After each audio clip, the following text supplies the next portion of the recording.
Un ami du genre malicieux qui dirige une petite société de matériel médical m'envoie par Internet une espèce de tract relatif aux gens qu'il pourrait être amené à employer, un tract où il est dit clairement que l'administration le tient, lui, pour responsable si par hasard il emploie des gens dont les papiers sont falsifiés ou des sous-traitants qui emploient des gens qu'il n'a pas vérifiés lui-même et que donc c'est à lui de faire le travail d'enquête sur toute la chaîne. Et donc ça donne à peu près ça, je vous le fais vite.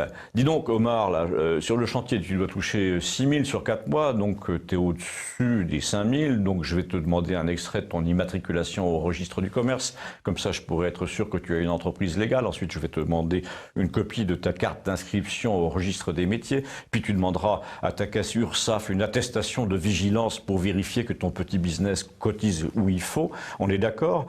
Et déjà là, il me semble que l'autre va pas être d'accord, ou alors d'accord pour travailler moins, à moins de 5 000, pour passer sous la barre, mais bon, peut-être que j'y connais rien. Enfin, en tout cas, il se trouve que le lendemain même du jour où j'ai reçu cette lettre par courrier électronique, me décrivant le système, j'ai dû me lever tôt pour aller faire une démarche en banlieue parisienne, et en roulant en voiture le long de la célèbre Nationale 7, je suis passé devant un énorme magasin de matériaux de construction, de bricolage, carrelage, etc., Je me suis même garé pas très loin et j'ai observé d'abord que l'entrepôt en question ne vendait pas aux particuliers mais aux professionnels. C'était marqué partout. Ensuite, j'ai vu une voiture banalisée, là juste devant la mienne, avec à l'intérieur 2 agents qui manipulaient un radar de planchette arrière pour essayer de piéger les voitures qui passaient.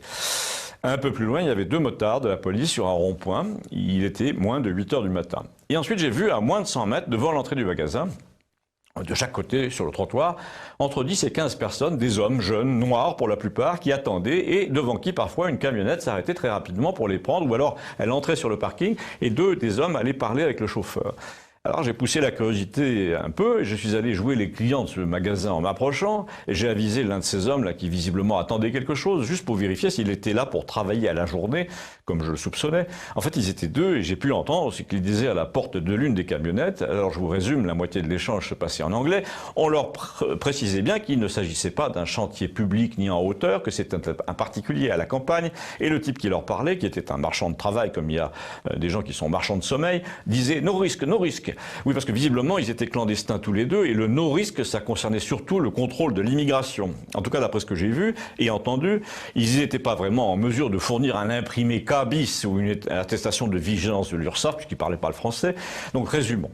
On a là tous les matins une trentaine d'employés clandestins qui ne parlent pas le français. On a des flics en face qui s'en fichent, qui trafiquent leur radar, là, sans parler des motards un peu plus loin du rond-point. Mais ce sont les donneurs d'ordre, c'est-à-dire les propriétaires du pavillon sur lequel les carreleurs vont aller travailler 4 jours, ou le carrossier qui veut déplacer 8 tonnes de briques dans sa cour, qui doivent mener l'enquête auprès de l'URSSAF pour savoir si tous les gens qui travaillent chez eux sont bien affiliés quelque part et si les papiers qu'ils présentent sont authentiques. Écoutez, si quelque chose vous échappe dans ce raisonnement, écrivez-le moi. Si vous n'êtes pas le seul à vous poser ces questions, envoyez le sujet à vos amis. Merci. On le retrouve sur Campagnol TVL.